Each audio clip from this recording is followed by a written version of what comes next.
Okay, we're ready. Let's call this meeting to order. My clock just turned 7:32, December 1. Get roll call. Miss Anthony, she let me know she wasn't gonna make it today. Miss Bright, Present. Miss Dickinson,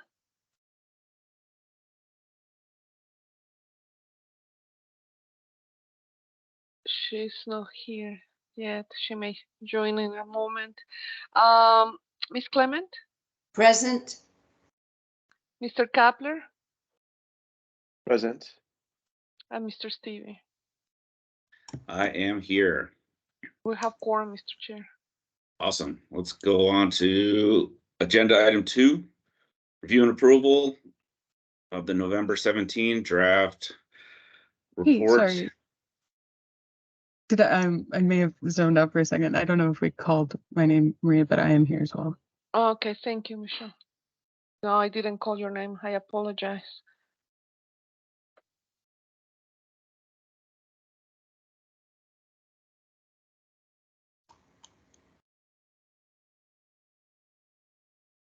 Does anyone have a chance to review these? Any comments, questions? We have a motion on the floor for action.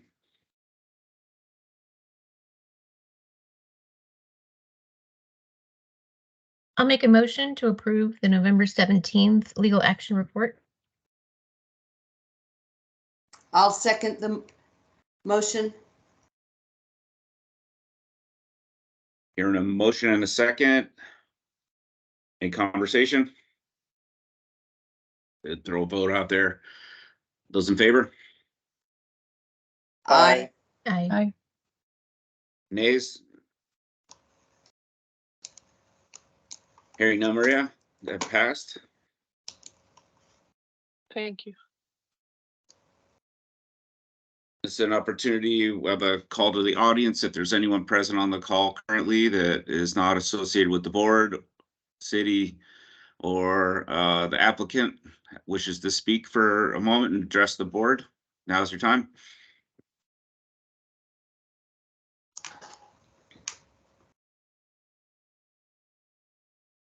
Hearing none, let's move on to activity or item number 4, activity SD 1123-00131. Yes, Mr. Chair, members of the DRB, this is a request to install solar ramadas in the parking lot of the campus of the St. Augustine Cathedral in downtown. There's an existing carport, non-solar, that is gonna be removed, and the 2 new solar ramadas will be placed there. The site has historic resources. We have with us Jody Brown, the Historic Preservation Officer here, in case there are any questions. This one has been scheduled for review by the Tucson Pima Historical Commission's Plan Review Subcommittee, the PRS, on December 14. In a couple of weeks, we're just trying to help the project move forward, so staff decided to take it to the DRB first. It's you know, in the Rio Nuevo area, so you know the drill already for RNA review. The applicant is here with a presentation which we just placed in the DRB's webpage, but they're here with a presentation, Mr. Chair. Let's roll right into that part. See what we got going on here. Gary, Okay. could you please share your screen? Yes, thank you. All right. Good morning. My name is Kerry Broshot, Vice President of Engineering and Pre-Construction for Solon Corporation. And we are working with St. Augustine Cathedral to install solar covered parking canopies in their parking lot, as Maria mentioned. Brief overview, the site expansion, as many of you may be aware, was completed in about 2020. Solar parking canopies were actually part of the original plan for the project to meet RNA and zoning requirements. The canopies were ultimately removed after discussion with the city of Tucson about a future parking garage in the parking lot. And so this project is in an effort to bring those canopies back to the property after the discussions about the parking lot ultimately, fell through. The project details, it is about a 300 kW DC project, 232 kW AC with 564 solar panels, and it'll offset about 92% of the energy usage for the diocese there on site. We're actually combining this, some electrical services to create some efficiencies as well as part of the project. So overall, a really cool project for the diocese there. Just a brief note on our compliance with the RNA standards. As solar canopies, these are, obviously want to do our best here to demonstrate as applicable how we're complying with the standards. Built with building height, the canopies are lower than the adjacent buildings in the development zone. We feel do provide a nice transition from to the taller adjacent structures on site. We are maintaining all required parcel and perimeter yard setbacks as required by zoning. The parking area, no parking will be removed or added as part of the project, and we are maintaining all minimum parking area access lane dimensions and circulation patterns. So we will not be impacting any traffic patterns in the parking lot. We also feel the canopies do contribute to the screening of the parking area in order to screen some of the higher profile vehicles that might park under the high sides of the canopies. As far as pedestrian access, we are not impacting any pedestrian access pathways.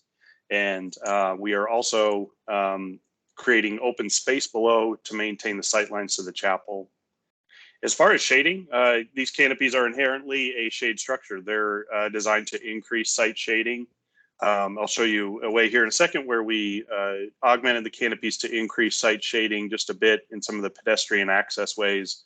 But it will provide shade for pedestrians moving from the parking lot area to the St. Augustine Cathedral. Here you can see a quick aerial view of the site. The canopies will be located here in the parking lot, as you can see. Maria did mention there is an existing parking canopy here that will be removed as part of our project. Here you can see an aerial view. This is a snippet from the development package. And you can see the locations of the canopies here and the fit within the parking spaces. As I mentioned, there is one area here where we are extending past the parking spaces on the north side of this canopy. And that was done, again, in order to increase the shade profile north of the canopy over to the sidewalk area for pedestrians entering the chapel area. But that the canopy does maintain a 15-foot minimum clearance at that point in order to meet parking area access lane dimension requirements. Here you can see we do have a minimum of 20-foot clearance, 1 foot in within the end of the parking stripe. So we will not encroach on any traffic on the north side of that canopy A here. And you can see here, this is a little bit taller structure. This is a 6 module or solar panel tall structure. And the extra panel was added up here again in order to increase shading on the site. And then here's a profile view of canopy B to the south. You can see it is a 5 high, as we call it, solar panel structure.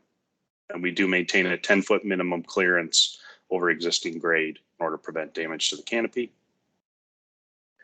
Now to talk a little bit about the appearance of these canopies, give you a brief idea here of the different elements. So we do have a I-beam, a wide flange beam and column that go in. As well, on top, we do have galvanized purlins that will be installed to support the panels. And then, of course, standard solar panels on top. We'll show you some examples of these elements here in a second. And we also do, of course, as being a solar project, an energy project, we do have some electrical equipment that will need to be installed adjacent to the solar panels here. And we'll give you an idea of what those look like here in a second. So a quick view from below. These canopies look like many you guys have seen around town. We've installed a lot of these for the city of Tucson, Pima County, other customers around town. You can see here the painted beam and column, and we'll show you the color those will be painted here in a second. And then we do have the galvanized steel purlins that support the solar panels on top. And we do feel those purlins do match pretty well with the anodized frame, the aluminum frame of the solar panels. As far as colors, you can see here, we've chosen the Sherwin-Williams Crescent Cream for the colors of the I-beams and the columns. This color was chosen. It is actually the color that was used on the administration building here on site in the recent expansion project. And that color was chosen in order to match with the surrounding character. You can see here the chapel area as well. Those colors are designed to match each other well. Here you can see just an overhead example of what the solar canopies will look like. Again, pretty typical, I'm sure, of what you may have seen around town. Some of the electrical equipment that will be installed, these are some installed pictures of some similar looking equipment. Again, this is required in order to produce and convey the electricity to the St. Augustine electrical service. Some of this equipment we do have an option to paint. You can see here we like to paint our conduit in order to get that to match nice. Some of this equipment here, like this inverter, we are unfortunately unable to paint because it would void manufacturer warranties. Other equipment like this smaller enclosure here, we do have options to paint. We also just wanted to mention too, we will have some equipment that needs to be installed up by the administration building area adjacent to this electric meter here that you see on the building. You can see here just a profile view of what that equipment expected to look like in an example picture, as well as the location here circled down in green, representing where that equipment will be installed within the confines of the campus there between the chapel and the administration building. Some current views of the site. This photo here, this is the existing parking structure that is installed. And this view is approximately southwest from the parking lot. This will be the area where canopy A will be installed, and then canopy B to the south row of parking here. This view down here is looking to the east. And of course, view from the south, again, here will be the canopy area where the canopies will be installed. Also, the surrounding properties to give you guys an idea of the elements surrounding the property. Here, just to the west, of course, is the parking garage for the Tucson Convention Center that was fairly recently installed. And just another view of the property here further north as well, the entrance to the Tucson Convention Center. Here, looking from the south, this is Carrillo's mortuary. You can see we tried to match the overall colors of the building to fit with the character of the buildings. And then to the south here, you can see the Museum of Contemporary Art. You can see we do feel there's some similar elements with the doors of the roll-up doors of the museum to fit with the anodized frames of our solar panels, as well as just the contemporary style of that structure. Some examples in the district and just outside of the district. There are several examples of very similar structures within the district that have been previously approved. The Caterpillar building, fairly more recent installation. Some similarities to our project. There is the painted columns and beams that you can see, a little bit of a darker color here, as well as the galvanized steel purlins to support the modules above. A little bit different style structure, but similar colors and materials. And then the electrical equipment mounted to the post, similarly like we'll have on our project as well. You can see those white boxes there installed frequently throughout the array. Next, this is a 35 and 38 East Alameda. These projects are installed atop parking garages for Wells Fargo as well as Pima County. You can see here down in the lower left an aerial view of those canopies installed up at 38 Alameda. And then this is a snapshot from the 35 East Alameda DRB package that was approved back in 2021 as well for this structure. And just a couple examples just outside of the RNA district we wanted to provide. This is for Carrillo High School. Very similar, almost exact installation as we have here.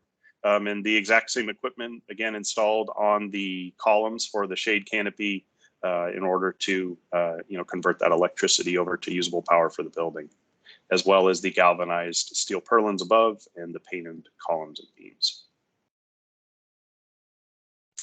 And next, just another example as well of a canopy installation. This one appears to be a little bit older installation, just outside of the district as well on a private property. And with that, that's what we have to present today. And I'll take any questions about the project. And Mr. Chair, members of the DRB, just letting you know that Ms. Dickinson has joined in at 7:46 via telephone. Well, welcome. I'm going to open this up for discussion. For members of the board, any comments, questions? I see Rosemary's got her hand up. Yeah, I just wanted to clarify one element. So you mentioned that some of the beams and columns would be an anodized natural finish, and then some would be this cream color. And I just wanted to clarify where the cream color will be applied. Yes, here's a great example. This will be essentially exactly how the structure will look. So you can see the column and beam here. So the elements sticking vertical out of the ground would be the column. And then the angled beam here that supports the rest of the structure would be the beam. Those would be painted the cream color. Okay. And then above that, you can see the purlins that run across the structure to support the solar panels. Those would be the galvanized steel. And then the anodized aluminum frames of the solar panels above that. Gotcha. Thanks.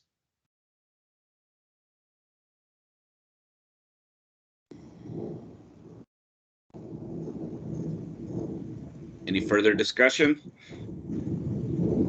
Yeah, I just had a quick question. The equipment that's getting added to the building, that's on the addition, right? Would you be able to point just quickly on the site plan where that, I know you have an elevation of it, but where it's going to occur in the plan? Yeah, and here, let me actually demonstrate here. So that'll be installed here. This is the chapel building here. Hard to see the full outline of the building, but it'll essentially get installed right here outside the administration building. And let me show you back.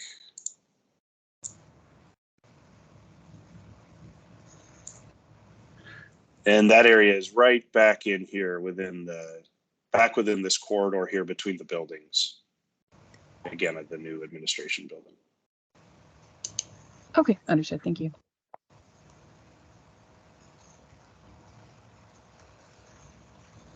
Carol? Yes, could you go back to the drawing that shows the extension of, I believe it's canopy A that's going to be to the south that is extending and increasing the shade? What is, okay, the clearance on that extension in this drawing? I don't understand. Where's the sidewalk it's extending over? Right there? So this is a parking access lane back here. Okay. The sidewalk is further to the north. That would be up here. There's a sidewalk up here running along the building coming in from what used to be Corral Street. So just doing what we can to extend the shade Nice. over to that area just to meet the intent of the requirements. Nice.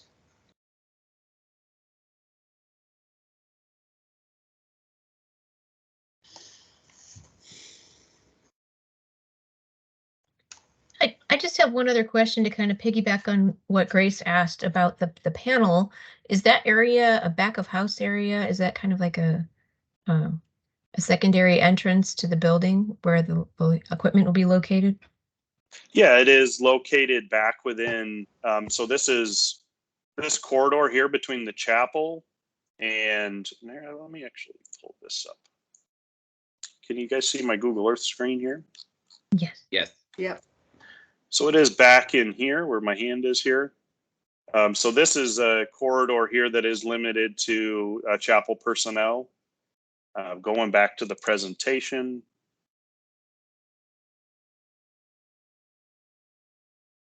You can see this gate here is an authorized personnel only. And we are required to locate that equipment within certain distances of the Tucson Electric power equipment.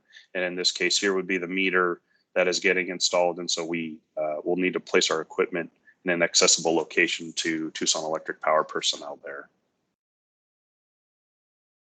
And so we do thank feel, the visibility from the street and other areas, there are really no concerns there.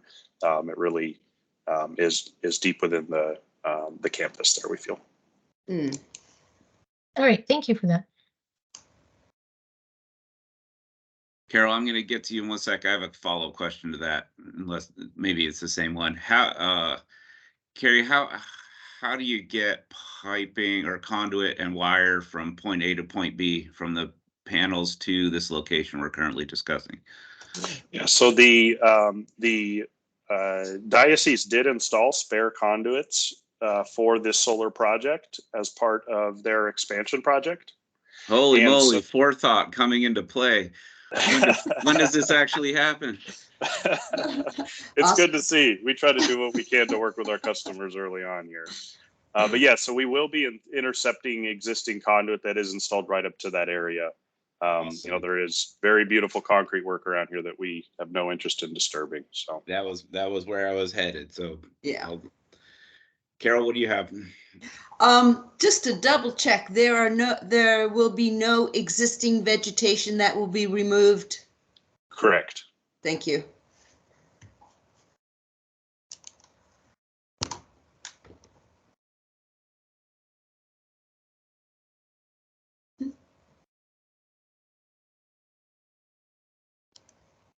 Grace, do you have your hand up again? Yeah, I just, since we have Jody here, did you have any concerns on your end as far as this installation goes? No. So technically the cathedral, the chapel is actually not historically designated. It was the Marist College and the building that is just east, I believe, of the Marist College, and then the other building that was torn down that are historically designated, and they're pretty far away. And while the cathedral is eligible, this is at the back of house. It's not attached. I don't have any concerns about it. Yeah, awesome, thank you.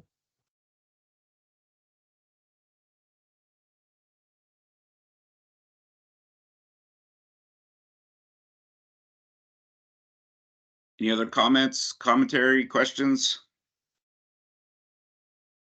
Chris, this is Nate. I can think of lots of commentary, but this is a slam dunk as far as I'm concerned. Yeah. Commentary. You can do a play-by-play? Do a little You color asked for commentary? commentary, that's dangerous. Does the rest of the board feel as though we need to run through all of our pieces that we normally, the questions that feel like Kerry in his presentation and his preparation for that kind of stepped us through the major points on it. How do you guys feel? Agree. Yeah, I agree.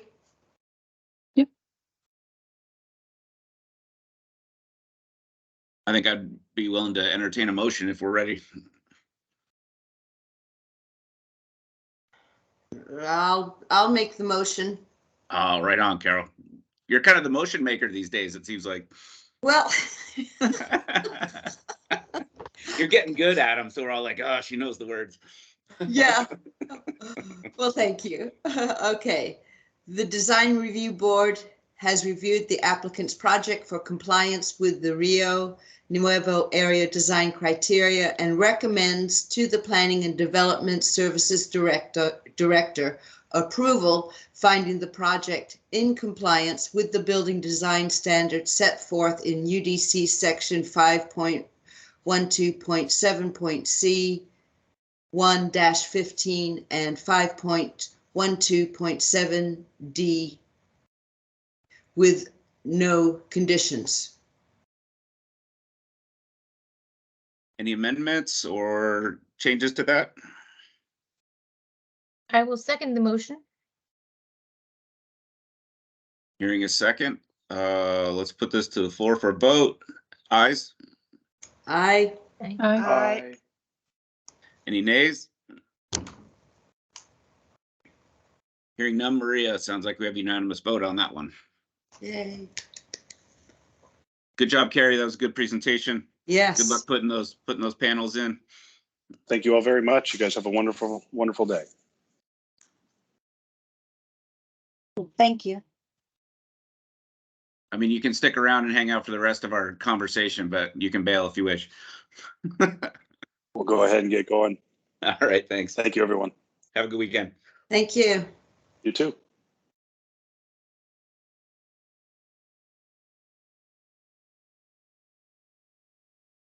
Now the real important stuff. Do we want to still stay on Zoom or do we want to meet face to face, right? Ugh.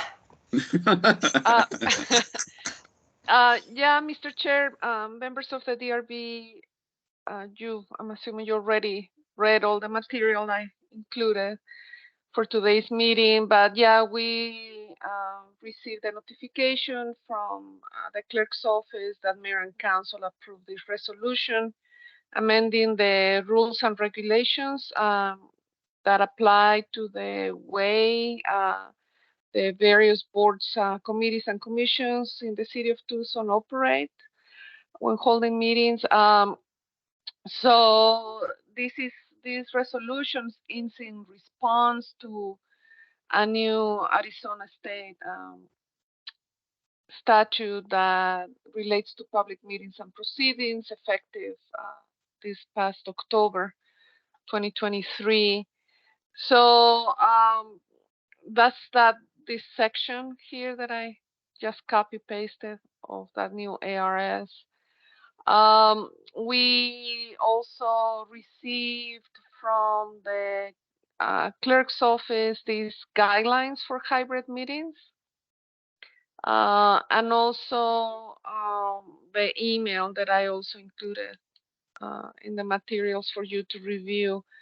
After getting some questions answered by the PRS, because we staff are still trying to figure out how this is going to work. And after discussing among us, among staff, the nature specifically for the DRB, the DRB does not hold public hearings. It's public meetings. You are not required to, apply any feedback that anybody from the public may make. You're always very welcome to listen to anybody, and we've been making that available to people, and I think we should still be making it available, just to a chance for people, if they want to express their voices. But indeed, it's not a public hearing. It's more like a courtesy for the general public to express their opinion. And then we consulted also with the clerk's office about the ability to continue being virtual. And they said that, yeah, the DRB can continue being virtual. Other bodies like the Planning Commission or the Zoning Examiner, that's more still like, probably that's going to be more like a hybrid type of meeting, because they do hold public hearings. So what we were thinking is that we can continue with the DRB virtual, but for the DRB to be open to hybrid meetings, where where the case may calls for it. One case I was remembering is when the DRB reviewed for recommendation to the Board of Adjustment those overhead TEP electric poles along Silver Bell, a designated scenic route. And we did have, members from the Tucson West, I've forgotten their name, neighborhood associations. But, in those cases, I think it would make sense to be able to make it available for people to come in person if they want to. Still, the guidelines provided by the city clerk allows, BCC members, including the DRB, attend via telephone or, by like we've been doing Microsoft Teams. Still, the DRB will have the ability to join in remotely if they wish to, or maybe just one member can come in person if they want to, or two, or all of you. I just will need to know in advance in order to be able to set up again. And that's the other part. We still don't have meeting locations where we can appropriately or, hold a hybrid meeting. So that's technology that we will still need to work with IT, our Department of Information Technology to set up for us. Even the mayor and council chambers, that's something that hopefully they can address soon in order to hold hybrid meetings. So the DRB doesn't have even to vote, but I added the the motion here. You can reward it whatever way you want, of course, on how to move forward with 2024 for the DRB meetings. There's an annual form the chair has to fill out, and I also included it in the materials I sent to you. But it's called this public notice statement. We need to provide it. I always provide it, but in October or whatever. I don't wait until the deadline of late December. So just everybody knows. But with all this new resolution, I wanted to wait and get some clarification from the clerk's office before moving forward. But I went ahead and, like always, I pre-completed it for the chair. And Mr. Steve, this is something that you will need to, sign and send back to me if this is the way the DRB would like to go with. And basically would be the same thing, just meeting virtually and via Microsoft Teams. And the option B was, meeting in person. No one said I was gonna have to sign any forms, Maria. You guys, yes, you misrepresented the chair position. I have to sign things. Yeah, this is the one thing you need to sign. The other thing that everybody gets to see, I share it with everybody at the end of the year, is the attendance record, which we will be doing sometime in December. And of course, I share with you the 2024 DRB meeting dates. I'm gonna set them up in Teams. I will send them to you sometime in the near future. But that's what it is, basically. So we could go moving forward as the DRB has been doing. But if a case, the DRB considers that should be held hybrid or in person only, whatever the DRB chooses at that point, we definitely can make accommodations to make it happen. We have a question on that point. If it seems like we get presentation materials that are the application that's going to come to us about a week or a few days before a meeting, but we're not allowed to discuss that as a group before that meeting. How would we make a determination whether we want that meeting to be in person or hybrid or purely virtual if we wanted to change direction? It would have to be a follow-up meeting, right? Yeah, that's something that staff can, consult with the chair. That would be you. And then that decision would be made between staff and the chair. And then the rest of the DRB members would be notified. Would we have to change the public notification that meeting has changed from virtual to Like, would it bump an application's hearing or date that they had set with us because we'd have to have another public notification?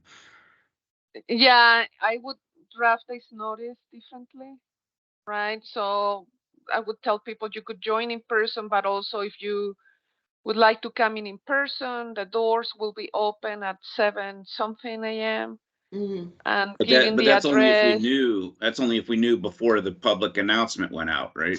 Correct. So if I receive an application, there's the applicant always has about 2 weeks deadline before the DRB actually meets.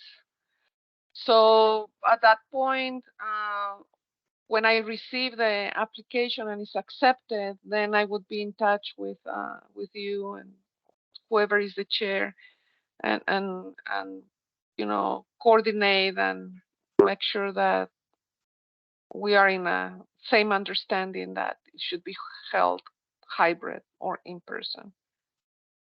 So ultimately, again- what I'm hearing is that decision would be in current, since I'm chair, would be my decision, whether we hear. Correct. It wouldn't be a board level. It wouldn't be all of us getting consensus on whether we wanted to vote.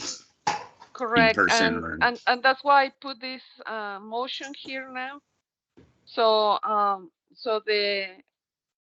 we have that understanding that may be the case.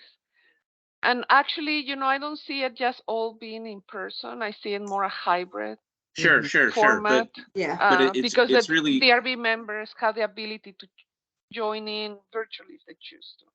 it's my concern's really just making sure that the public, or if applicant is notified or has within our legal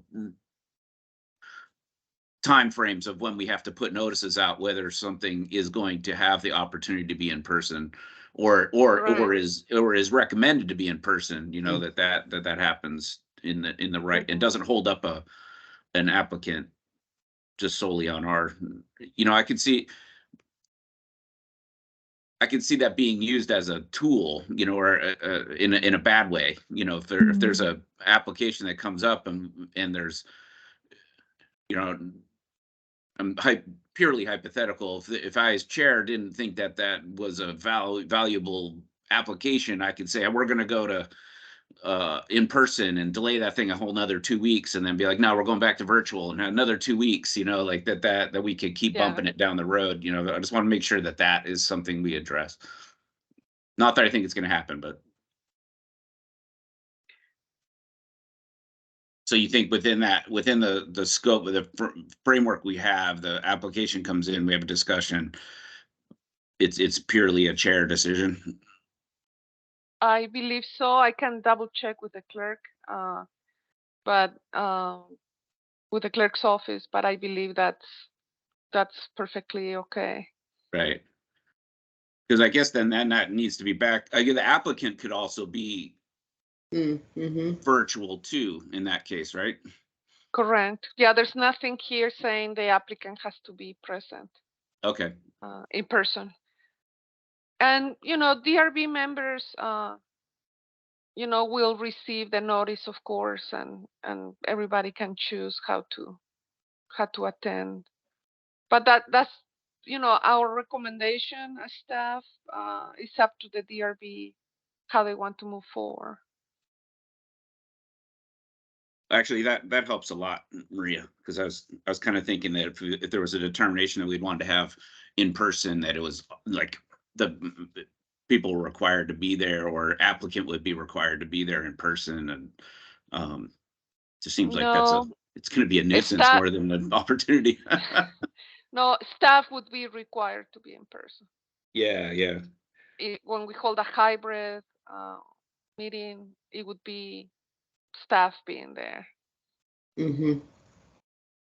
It feels like this would likely be an opportunity more for follow-up meetings, like the example you gave, that Powerline one, if we had the opportunity to all be in the same room and be talking about that with members of the public, that would have likely have been a more powerful conversation, or potentially a more powerful conversation. So on those follow-up ones, the things that we table or we push to another meeting, having this option, I think is a pretty good option to have available.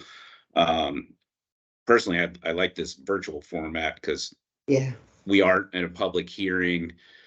We've been years and years now of operating businesses and lots of projects and interactions on this format. And I don't think it's really had a major hiccup as far as my time on this board. I'd be in favor of staying the way we have it. I've kind of opened up my own discussion, but I want to see if anyone else has any points to add or discussion on this topic. I tend to agree, and I think it's just easy to share the information on screen, you know, rather than having hard copies that we're passing around. It's just such an easy way to point things out and for the applicant to present and make clear what their points are. I think it's just a really convenient platform.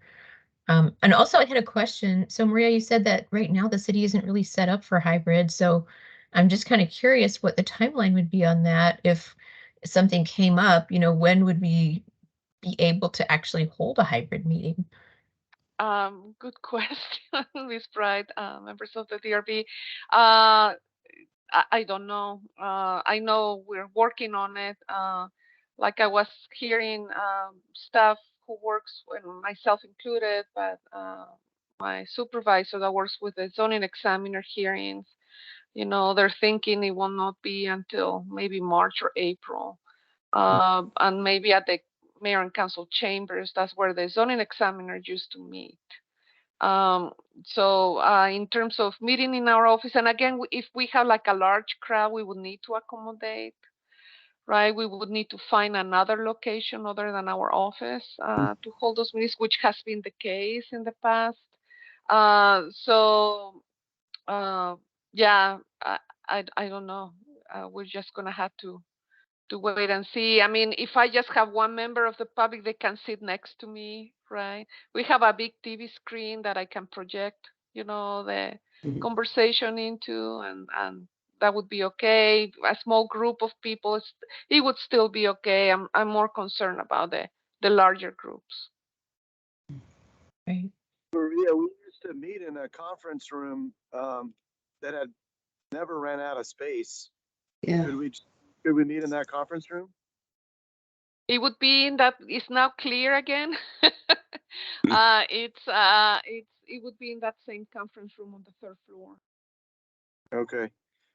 Chris, my thought is we should keep it all virtual or all in person or have it hybrid, but not make it case specific.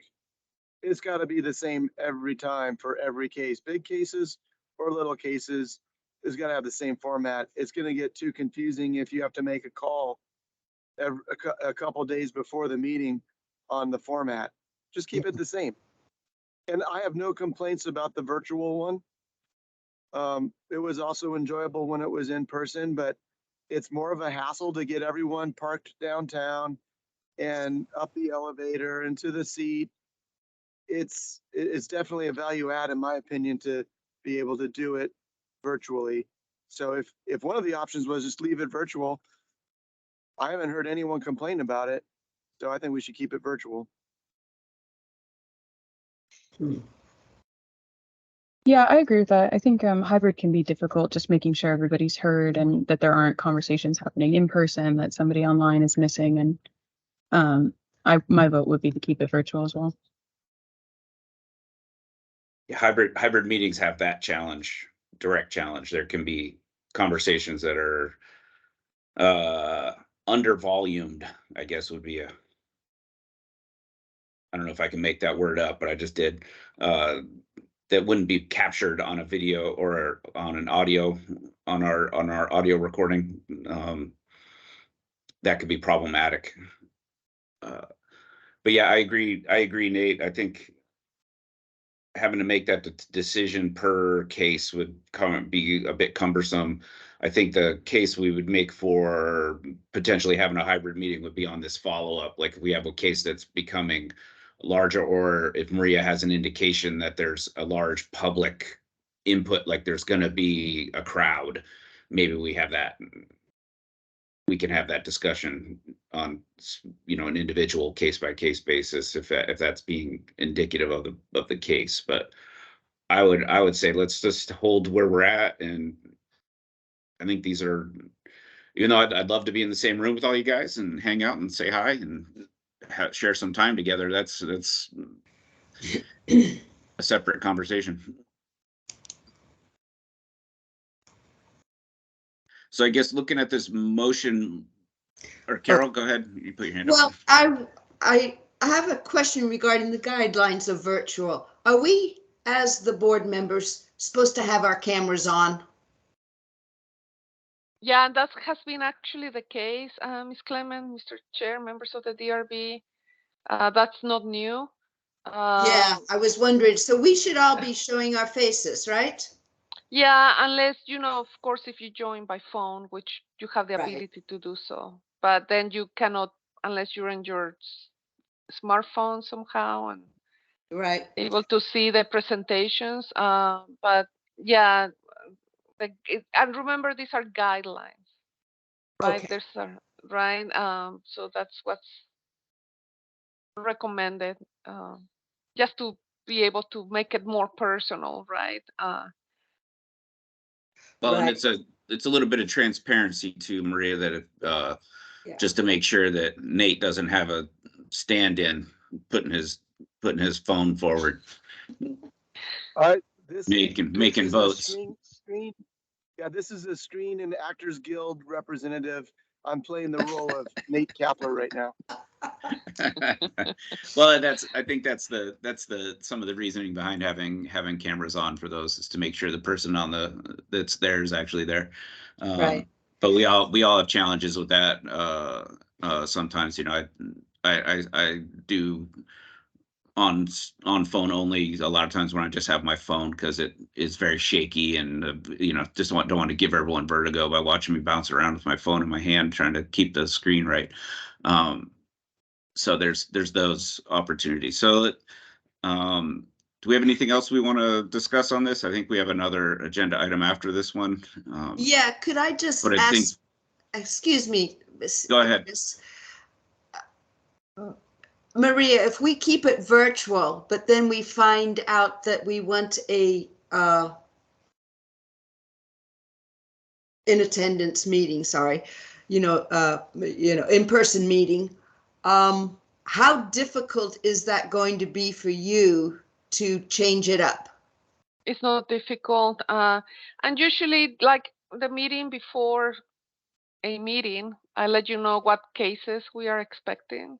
Right. Okay. And usually the complicated cases we've been discussing with the applicant for okay, so weeks or months.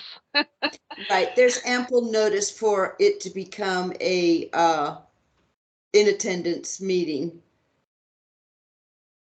Yeah, it wouldn't be difficult. I just would need to make sure the agenda is drafted in a way that is clear. Right. How and you have a space. the format, correct. Right. Okay, thank you.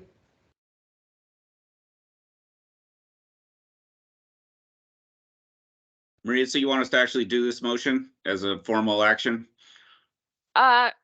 You know, you don't have to, since the clerk's office said that we could continue virtual, but if the DRB feels more comfortable doing so, there's a clear statement from the DRB how you prefer your meetings to be held moving forward. It's up to you. And again, I just put this verbiage, it's up to you how if you're gonna make a motion and vote on it, it's however you want to draft it.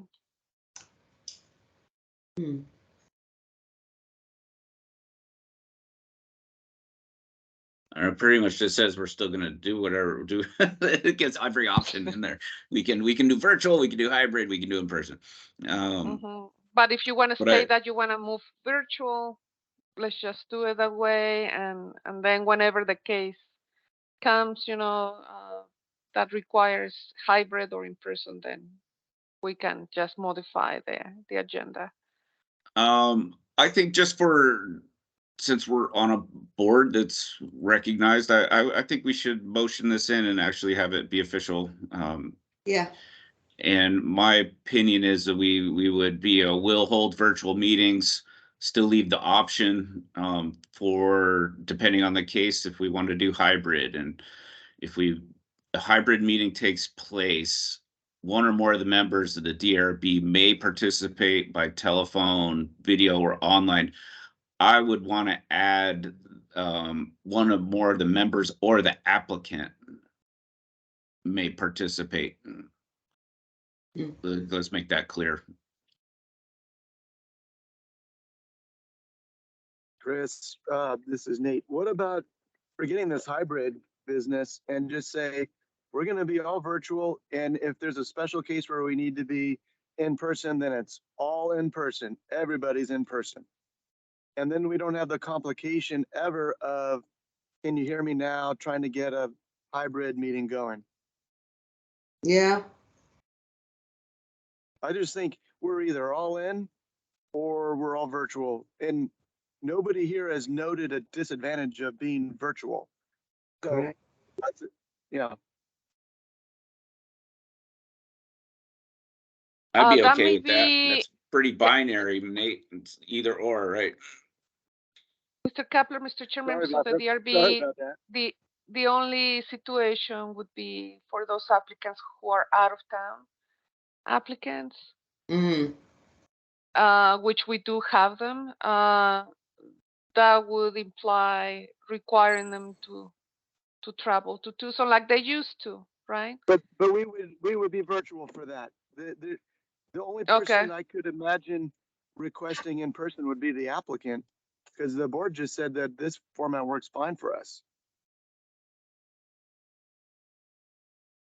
But I don't think we want to open it up to let the applicant decide if we're in person, do we? I mean, that's, No, I don't think in the motion we bring that language into it. I think the language I would think would be entertained here would be more, I just had it in, or under something along the lines of like in specific circumstances or special circumstances, all in-person meetings would be applicable, something along that line, that open it up to be generic enough that it's a Would be special considered- circumstance, or yeah, that it's not just on a whim. It would have to have some weight, special circumstance, or I don't know if someone smarter than me has a better word for that. would it be considered?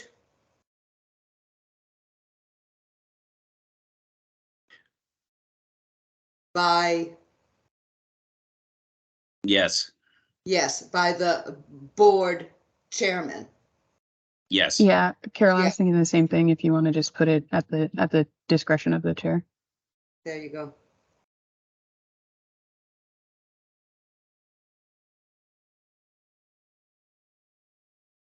And we should add that if we do an in-person meeting, the chairperson has to bring donuts and coffee. Yes, yes, let's put that in the motion. I think the next motion you're going to hear is that Chris Stevie renounces his chair position. No. No. Yeah, no. Okay, so to summarize comments I've heard so far, the motion that we're looking at amending here would be Design Review Board reviewed the guidelines, will hold virtual meetings in 2024. DRB in-person meeting will be considered under special circumstances at the discretion of the chair, something along those lines. What about we specifically say hybrid meetings may not be held? In-person meetings will be considered on a case-by-case basis at the discretion of the board chairman. I'd be okay with that language. I think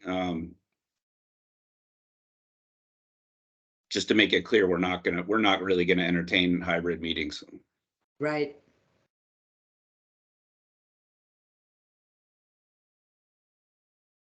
And Maria, this sounds like the way the wording this is gonna be an annual event, this motion? I'm not sure what is an actual annual event is this form. The Okay. public notice Okay. statement form. That is the one that happens every year. So if that's the And that- case, maybe instead of saying in 2024, maybe we say until further notice. Yeah, that's right. I was kind of thinking of how do we amend that language to give us a sunset on this motion or some sort of revisit. I think that's a good amendment to that. Take the 2024 out. I think we do it annually. We have to do that election. There's like a form that Maria would send out and I would check mark something. Yeah, that's what Yeah, we're looking at. Mhm. Okay. It's a public notice statement form. Yeah.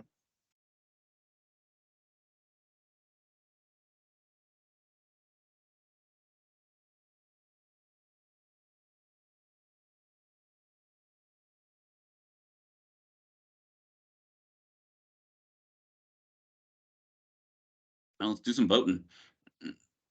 So are we saying then that it is an annual vote and we should keep the 2024 in?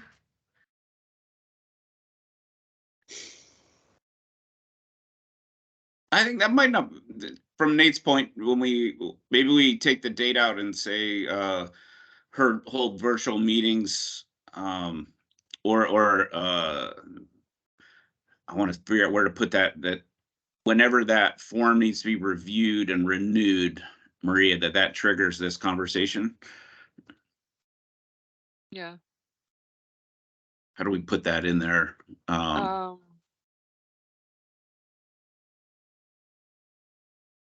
Maybe that's even just a separate guess- statement. Maybe it's say we'll hold virtual meetings, period. And then at the end of the motion, this statement will be revisited, or this motion will be revisited annually when the public notice statement form needs to be renewed. Uses a lot of words. I don't know who's going to read this back. Yeah, I think. I haven't been taking notes, so. Yeah. I am. Why'd we make Just this so give me a complicated? second. Yeah, I think that just leave it at 2024. You know, let's just leave it there because it's. It'll automatically make it. That'll make us do this again. That's okay. We can review it at that time. And I really don't know. I can't foresee any big issues that will make us go, oh, I wish we never would have done this. You know, I think we're sort of carrying on as we are. So let's just keep it simple at 2024. The design review board will continue meeting as we are. Full stop. Did we boil it down quick enough? Well, we want to do the discretion, the in-person meetings at the discretion of the board chairman. Yeah, okay.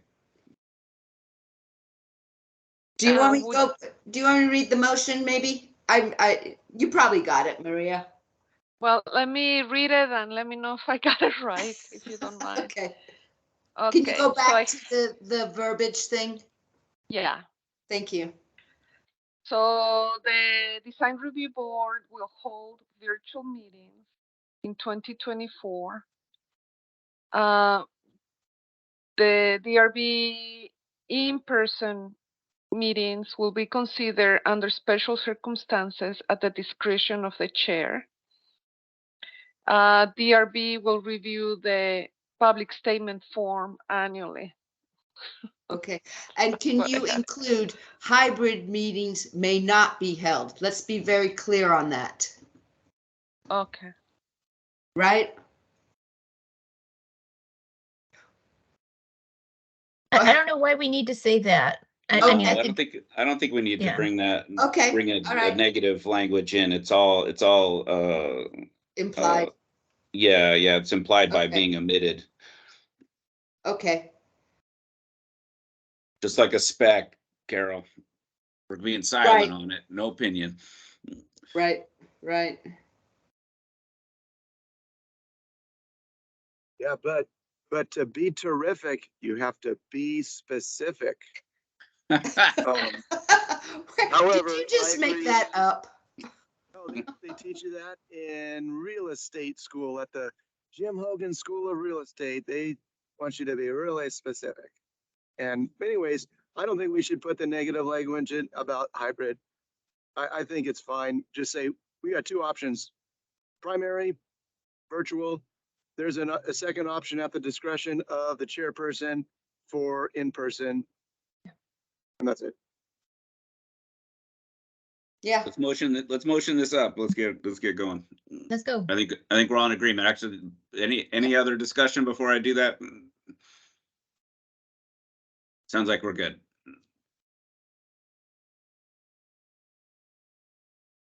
Can I motion, Maria? I can't remember the meeting laws if I'm allowed to make the motion. Yes, the chair can make the motion, Mr. Chair. All right, I'll do this one. The Design Review Board has reviewed the 2023 BCC hybrid meeting guidelines and will hold virtual meetings in 2024. The Design Review Board in-person meetings. will hold in-person meetings on a case-by-case basis at the discretion of the current chair. What's the open meeting rules? What's that board thing called? So before I mess it up again, public notice statement form will be reviewed annually.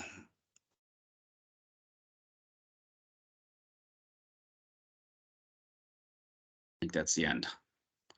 I will second the motion. Let's put some votes on their agreement. Ayes? Aye. Aye. Aye. Aye. Any nays? Hearing none, Maria, sounds like we have a consensus on virtual meetings. Thank you.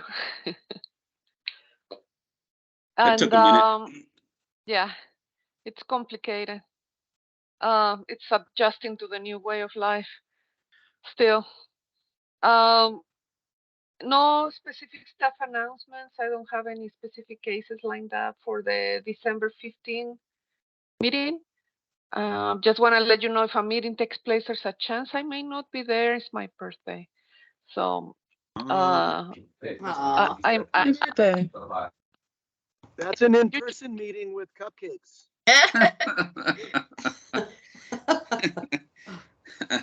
It is at the discretion of the chair at this point. Yeah. But some other staff member may be available. We'll see. Maria, on the original notice of this meeting, wasn't there another agenda item? Wasn't there there was something else we were going to look at, or wasn't? No. Maybe I'm not remembering. Okay. Yeah, that was it.